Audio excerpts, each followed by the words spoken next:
Next, we're holding your hand and showing you precisely how to make millions. How'd you guys, number one, come up with the idea? How'd you find the idea? Step one. With a step-by-step guide to starting your own company. So now we've got a new segment for you, 8 Steps to Millions. We spent a lot of time on this show telling you how folks get their big ideas. Right now we're going to do something a little different. We're going to take you step by step through the building of a $13 million a year company with 2 guys who went to Brazil on a surfing trip and discovered a very unique berry. We have 8 steps to making millions for you now. Ryan and Jeremy Black are founders of Sambazon. Okay, basically, let's start. This is a product, so I understand it, is Acai is the main ingredient in it, and it's kind of a antioxidant product. It's hot. My man Bob Pittman is behind you guys, so you're off on the right track. Let's start step by step. How'd you guys, number one, come up with the idea? How'd you find the idea? Step one. Step one was I went down to Brazil on the Millennium for a surfing trip to get in a little bit of the local culture. And the locals there introduced us to this fruit called acai. It was kind of a smoothie in a bowl, and it just made us feel really good. And it was something that we said to ourselves, well, the locals here in Brazil are eating this in the beach culture. We could bring this back to California, to our beach culture. You see the locals, number one. But I don't want to say it's the easy part. It's like, how do you then, number one, step two, deal with the foreign entities to figure out how you can even get this stuff, make this stuff? Step two, how do you deal with this foreign entity? You just go down there. We talked to the people in the Amazon and found a producer that could provide it for us according to USDA guidelines. How'd you find the producer? He went down. Yeah, I came back from Brazil and, made some phone calls around the fruit market there in California, and nobody ever heard of it, right? Nobody was into it. So started doing some research. Most of it was only in Portuguese. I had a Brazilian girlfriend. I was, talking to her day and night, trying to help me translate stuff into Portuguese to learn more about this acai fruit.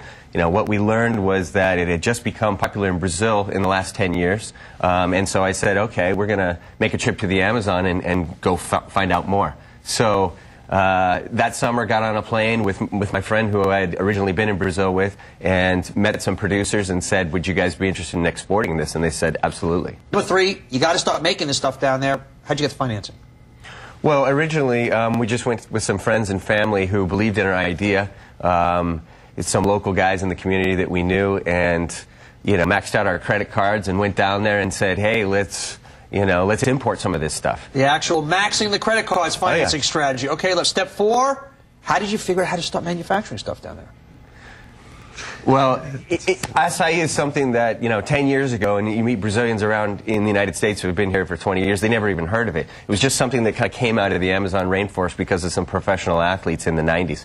And so it was very popular in Brazil. It's like, Howard Schultz at Starbucks saying he went to Italy and realized we didn't have good coffee in the United States. It wasn't here. So it's a big market in Brazil. It's so it was already there being manufactured. You didn't have to figure. Exactly. Next step, how'd you import it? How'd you get the stuff in the country? How'd you know how to do that? Frozen containers. I mean, we just talked to the fruit brokers, like, this is what you do. So we brought it in and stored it in frozen warehouses and started shipping it out frozen to juice bars. Okay, step 6, how'd you make your first sale? First sale, how'd you do it? Door to door, man. Juice bars. We went to them. We said, we got this amazing stuff. They said, yeah, but nobody knows about it.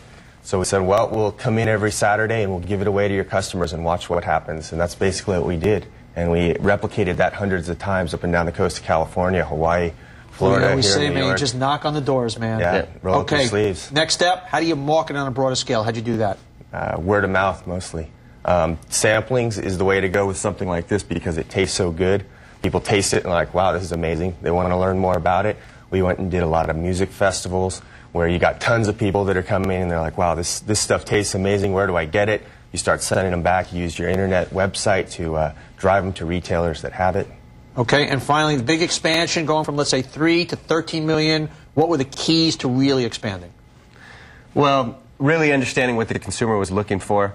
We knew from day one when this product was in a bowl with granola and bananas on it that it was destined for success.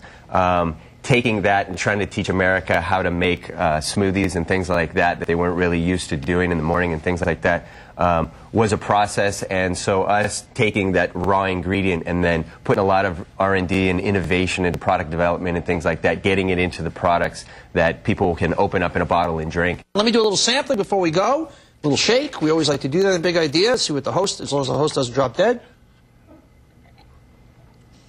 That's good. That's really good, guys. Good stuff. I like the packaging also. Say hello to my man Bob Pittman. All right. Founders, Sambazon, the Black Brothers, or as we like to say in the smoothie business, the Brothers Black. More big ideas straight ahead.